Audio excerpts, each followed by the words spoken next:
Boa noite. No Hora da Verdade desta semana entrevistamos António Gomes, diretor-geral da GfK Metris, sociólogo, tem mais de 30 anos de experiência em inquéritos sociológicos e também políticos. Eu sou a Liliana Monteiro, tenho comigo a jornalista Helena Pereira, do Jornal Público, para conduzir esta entrevista. Obrigada pela sua presença. O período de campanha rima com sondagens, gráficos, muitas percentagens que vão surgindo. Rima também com pouca confiança dos cidadãos na avaliação destes trabalhos, que muitas vezes dizem erram sempre. Acho muito injusto. Francamente, acho que não erram e a história diz-nos até o contrário. Mas talvez, usando sempre este espaço, e faço sempre questão disso, é importante, se quiserem, produzir pedagogia. E pedagogia significa dar a conhecer às pessoas, afinal, o que é uma sondagem. E uma sondagem mais não é, e insisto, repetirei isto até à exaustão, uma fotografia num determinado momento. O que significa que a percepção de que erram tem parte de um erro, enferma de um erro de base, que é uma sondagem feita há um mês, não é uma previsão. É tão somente uma medição da intenção de voto naquele momento. O que significa que, não sendo uma previsão, não se propõe dizer quais vão ser os resultados no dia das eleições. E, em consequência disto, não tem essa responsabilidade associada.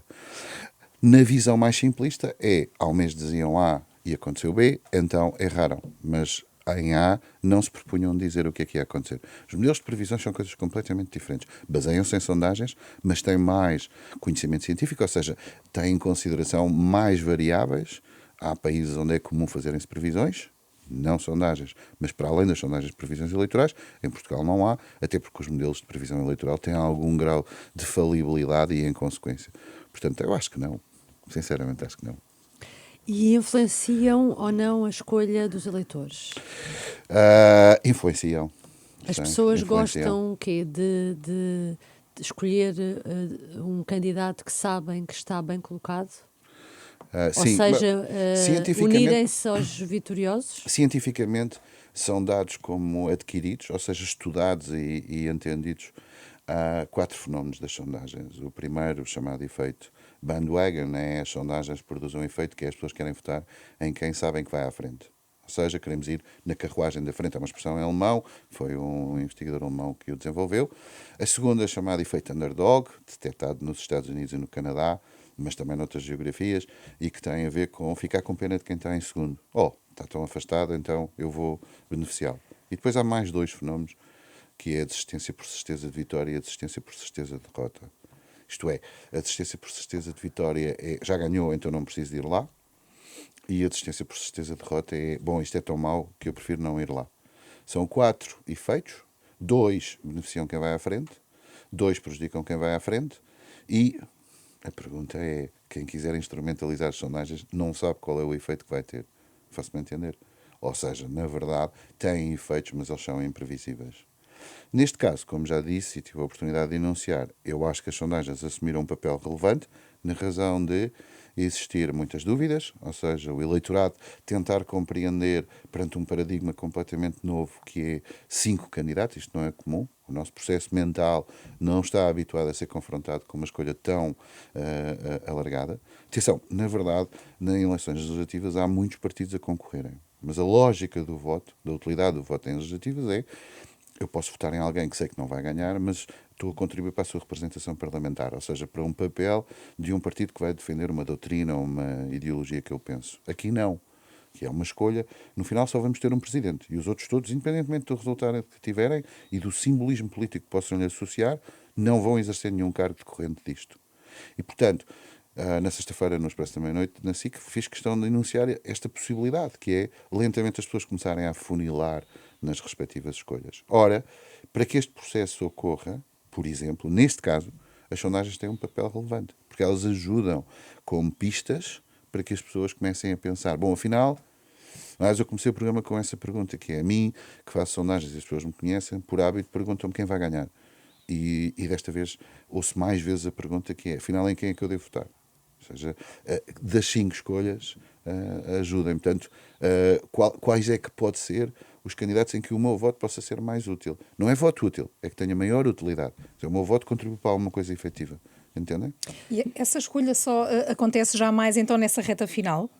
Estamos a falar aqui na segunda semana, normalmente neste é fechada caso, mais. eu diria que neste caso aconteceu, mas não tinha que ser. Quer dizer, se vier de facto o fenómeno se confirmar, eu quando o enunciei na sexta-feira foi, até disse, eu vou fazer uma previsão ousada, mas percebendo como é o método de decisão nosso, ou seja, da maneira como nós, como eleitores, consumidores, tendemos a diminuir as escolhas que nos são colocadas, qualquer processo.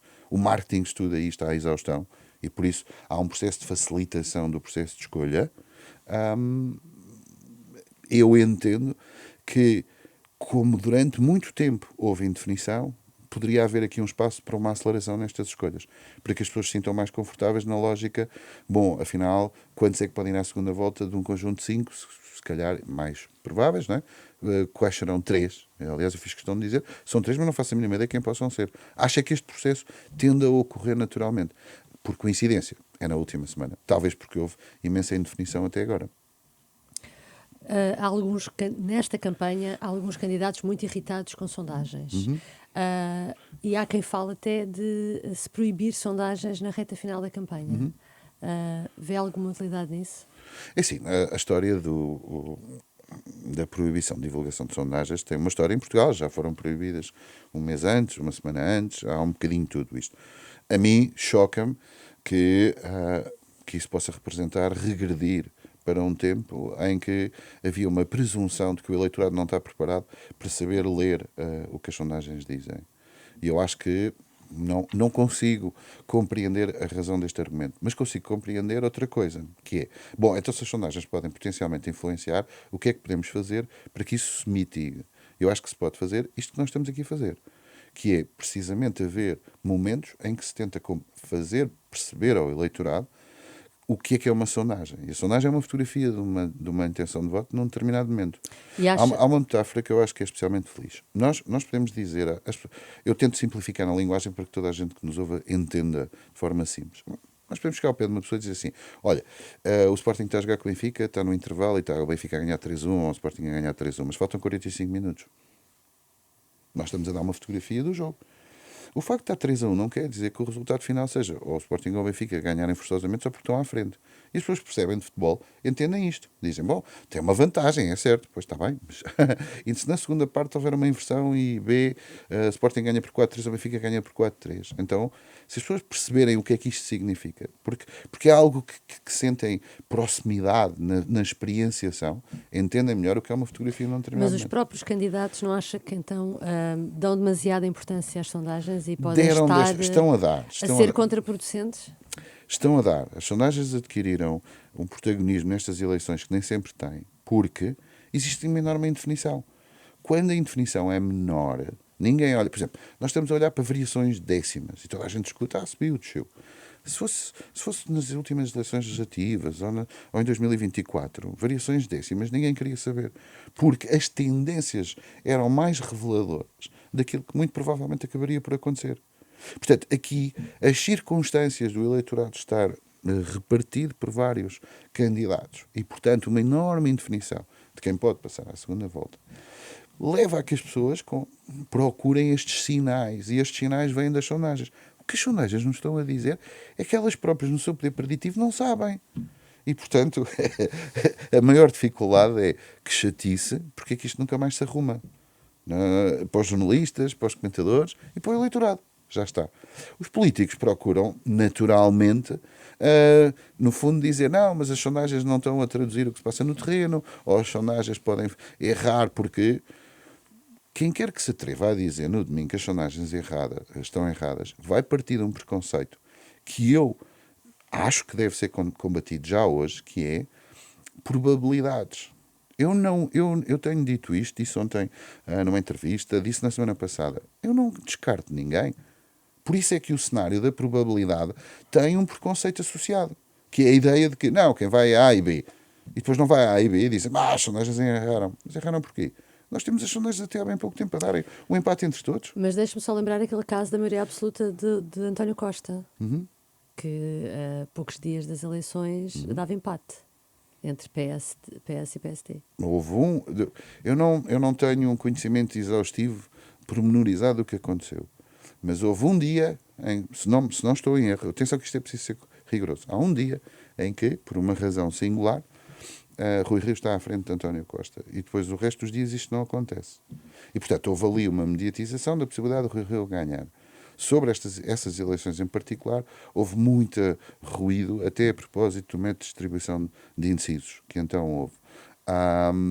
Eu acho que se está a tomar um caso, ou tentar olhar para um caso e extrapolar, quando estes casos acontecem com a coisa da forma mais normal que podem acontecer. As sondagens não são infalíveis. Elas mentem num determinado momento. A vantagem de se fazer regularmente muitas sondagens é que, precisamente, se houver uma delas que é um outlier, ou seja, é um número que sai fora do normal, à luz de todas as outras, nós conseguimos compreender. Olha, aí está um caso em que a estatística admite a possibilidade de haver uma observação que, por uma razão qualquer, enferma de um erro. Que é o próprio erro da estatística. Esta campanha está também marcada pela tracking pool de uma das televisões e, portanto, estes resultados diários têm sido levados muito para o terreno. Tem uma metodologia diferente, ou pelo menos há ali variáveis diferentes que entram. É uma vantagem para consolidar esta escolha do eleitorado, este acompanhamento diário? Essa é uma questão que deve-se, desde logo, remeter do ponto de vista editorial. Alguém toma a decisão de publicar uma tracking poll e qualquer grupo de comunicação está no seu direito de poder fazer. Há muitos países onde fazem tracking polls. A tracking poll é colocada como mais um instrumento para o eleitorado e para os políticos interpretarem quais são as tendências e o que é que pode acontecer. Ponto final, parágrafo. E tem uma vantagem de ser diária, uma vantagem para quem tem uma ouve. vantagem. A vantagem da tracking poll, pensem na metáfora que eu usei há pouco, é uma fotografia. Uma sondagem é uma fotografia. Uma tracking poll são várias fotografias. Ao fazermos várias fotografias, ficamos com um fotograma que nos dá um filme. Que filme é este? As tendências. É só isto que ela procura apreciar. Não procura ter um exercício previsional. Não deve procurar fazê-lo. E querem uma boa razão para que isso não aconteça. Vou citar um estudo que com frequência cito.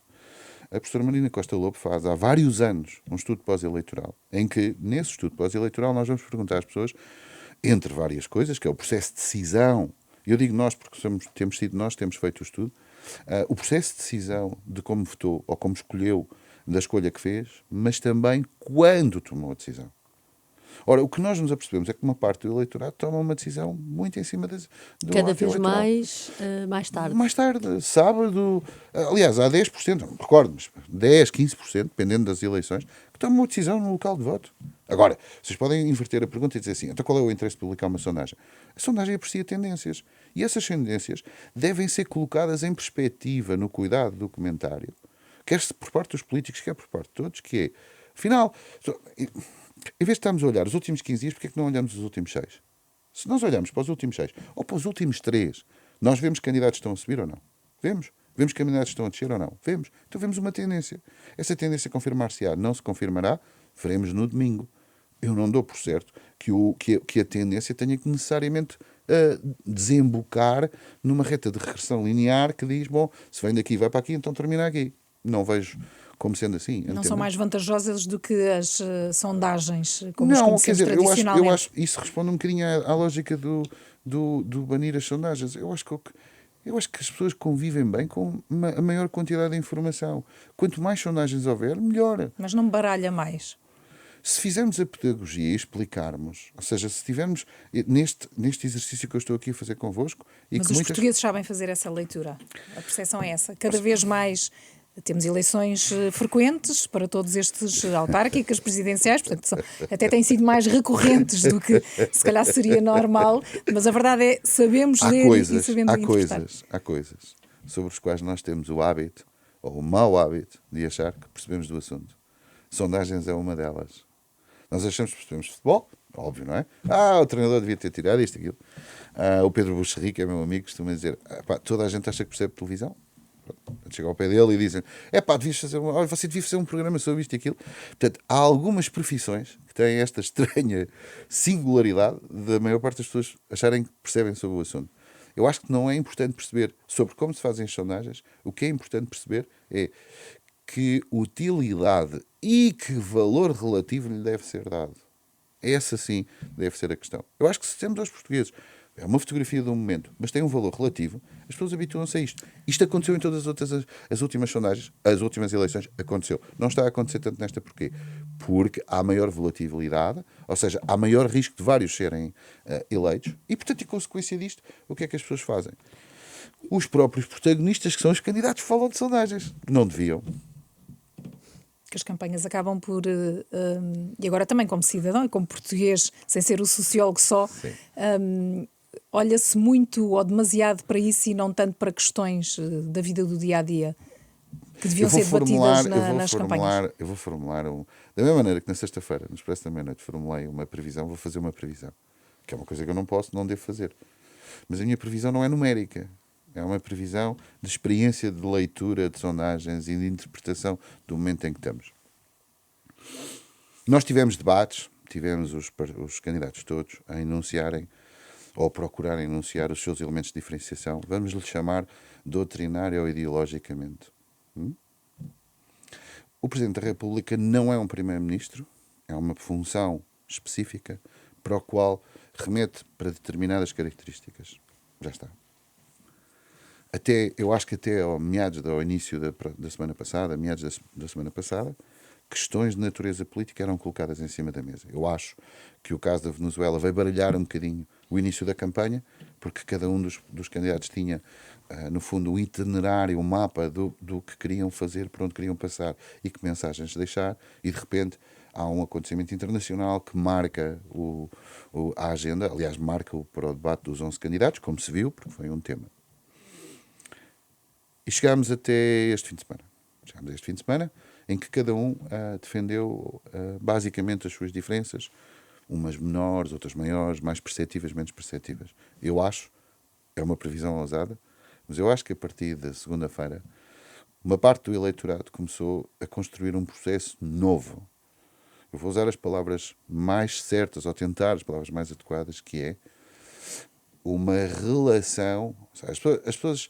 Eu vejo uma casa portuguesa onde está o marido, a mulher e os filhos, e vejo a mulher e o marido, cada um à vez, a anunciar e a dizer, pronto, já decidi em quem vou votar. E quando vão justificar em quem vão votar, vão buscar características pessoais e elementos de empatia. Entenderam o que eu quis dizer? Eu acho que o momento de a política já existiu e agora eu vou procurar elementos de identificação empática com a pessoa. Por isso é que diz que é um processo novo. Estamos novo, neste momento de valorizar mais acho que é por ser empatia. presidenciais e acho que é por ser este momento. Chegamos às presidenciais, estamos aqui, uns dizem isto, outros dizem aquilo e agora eu vou ter que escolher pela pessoa. A pessoa tem que me dizer alguma coisa.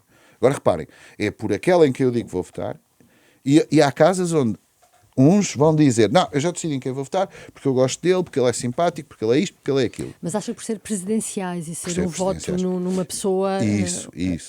pesa mais esse tipo de características? Acho. E acho que quem vai, nestas casas portuguesas, também há quem vá construir um discurso a dizer, já decidi em quem vou votar. E a primeira frase é, eu não voto neste e neste por causa disto e daquilo, de traços de empatia. Isto é, o processo de decisão é porquê e porquê não. E acho que vão atrás da singularidade do que é que aquelas pessoas representam para eles. Porque o Presidente é uma pessoa, aos olhos dos portugueses, retrospectivamente, independentemente dos mais novos ou dos mais velhos, não houve muitos portugueses que foram Presidentes da República. Vamos pôr as coisas como elas são, está bem? São políticos com história, são políticos que foram marcantes, Mário Soares, Cavaco Silva. Reparem, então as pessoas vão, no final do dia, o que é que eu quero de um Presidente? Na interpretação do que são os seus poderes, nas limitações que, pelos vistos, os debates vieram tornar mais visíveis. O Presidente não pode fazer isto, não pode fazer aquilo, pode influenciar, pode falar com o Governo, mas não é ele que governa. Então, o que eu quero? Eu quero uma pessoa com quem gera algum tipo de relação empática, de afeto. Não é dos afetos, não é copiar o modelo Marcelo forçosamente. Eu não quero o candidato mais afetuoso. É aquele com quem eu gero uma empatia singular. Okay. E acusações como têm surgido agora também nesta reta final, e são bastante recentes, por exemplo, de assédio sexual relativamente a um dos candidatos, ajudam nesse filtro? Eu não consigo, esse caso específico, eu não consigo dizer qual é que é o impacto. Mas tem impacto, ou não? Há de ter algum tipo de impacto, não sei qual é. Ele pode ter dois sinais, pode ajudar a que as pessoas entendam que é um ataque e, em consequência, optar por votar no candidato porque acham que é injusto a acusação que ele sofre, ou o contrário, que é aquilo que normalmente nós entendemos que é, perante este ataque, o mais certo é haver um risco de desmobilização, mas eu não dou por certo nem um nem outro. O que eu dou por certo é que alguma coisa pode ter acontecido ou haver alguma influência. No final, do ponto de vista numérico, a influência pode ser nula, mas alguma coisa pode ter mexido com os portugueses. Agora, também vou dizer uma coisa importante. Nós também estamos aqui hoje num tecido urbano, numa realidade que acompanha proativa e muito empenhadamente as eleições presidenciais. Eu não dou por certo que no país profundo, que não precisa de ser tão longe de Lisboa quanto isso, a interpretação do que aconteceu seja aquela ou a que tenha a importância que nós lhe estamos a dar. Entendem? As pessoas nem sempre sabem todo o detalhe do que são as coisas. Portanto, ouvem dizer qualquer coisa.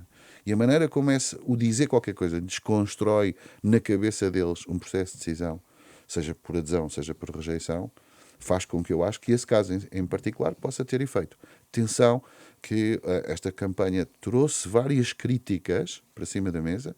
Estudos passados de outras eleições já mostraram que a utilização deste tipo de artifícios em campanha, se forem artifícios, tendem a ser penalizados pelo eleitorado. O eleitorado não gosta da maldicência, se for a maldicência pela maldicência. Agora, se não for maldicência pela maldicência, isto é, se houver uma suspeita e há evidências no sentido dessa suspeita, não é? Então aí o eleitorado naturalmente penaliza. Houve um ataque muito forte do Gouveia Melo a Marcos Mendes. Acha que isso pode ter resultado em prejudicar Gouveia Melo, por exemplo?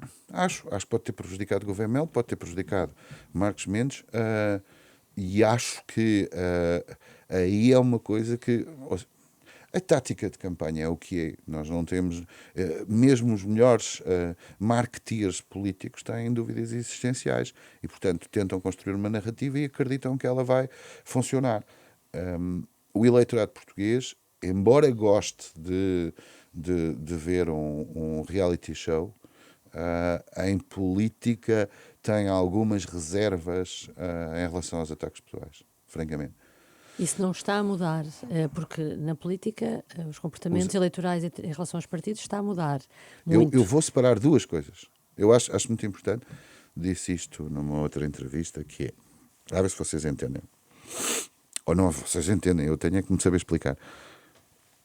Quando a acusação está associada a um ato que significa um aproveitamento de uma situação de vantagem no exercício de um cargo público, isto é, corrompeu-se, recebeu dinheiro ilícito, desviou dinheiro, as pessoas hoje, mais do que nunca, estão muito atentas e penalizam.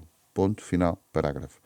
Porque a natureza da evolução do combate político em Portugal é muito feito sobre a corrupção, o discurso de André Ventura ataca muito esta questão.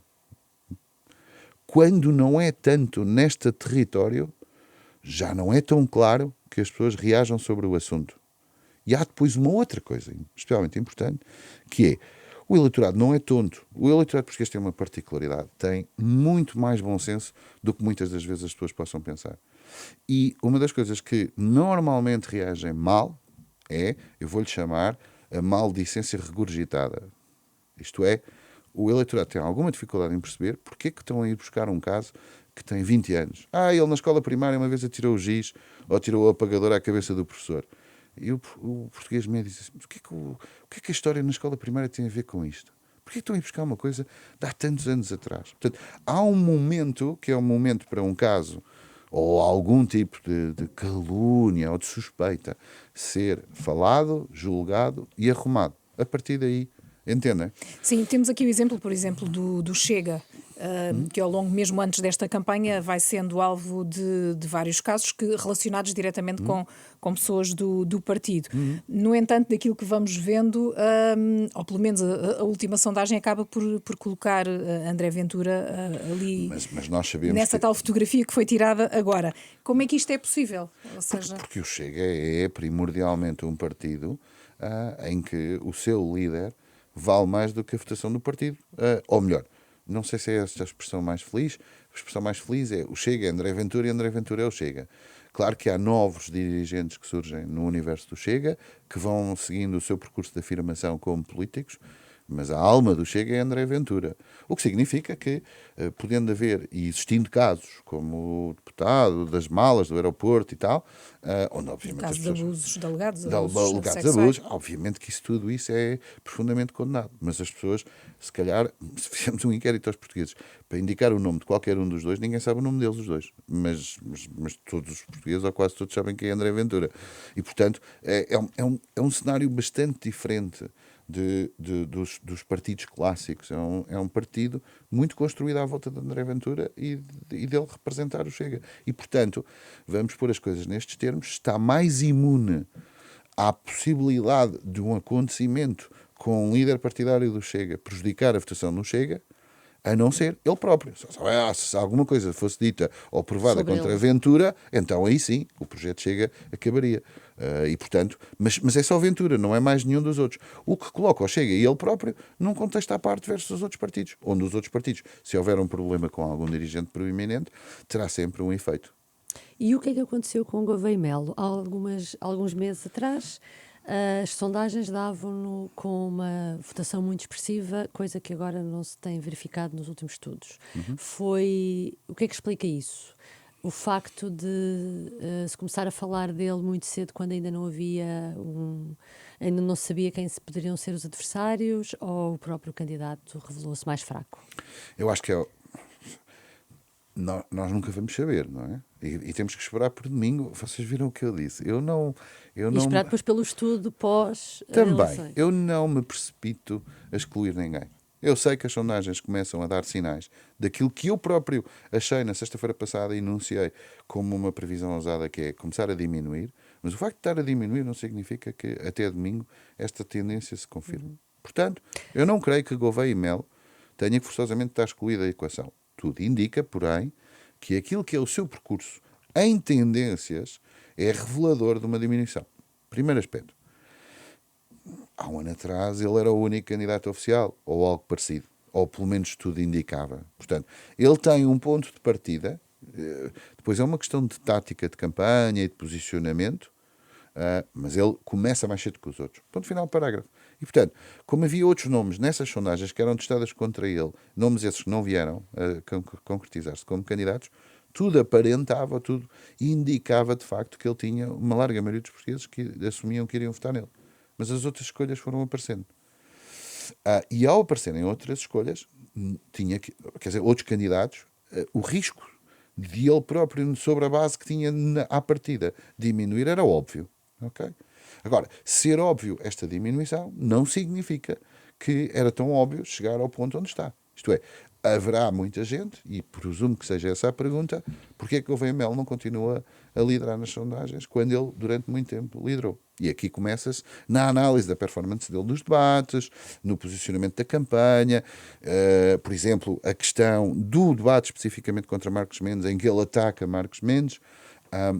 Isso são aspectos de decisão de posicionamento, ok? Dele próprio e da campanha, de entourage, o que é que faz sentido e como é que nós nos queremos posicionar. Eu acho que há um Gouveia Melo antes e depois do debate com Marcos Mendes.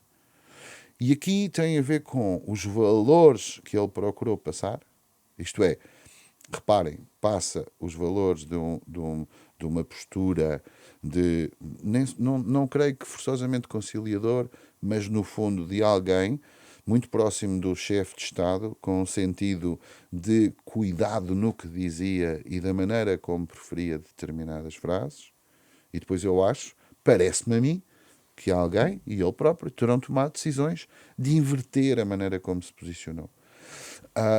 Assumir que esta inversão é responsável por aquilo que é o score que ele hoje tem, acho excessivo.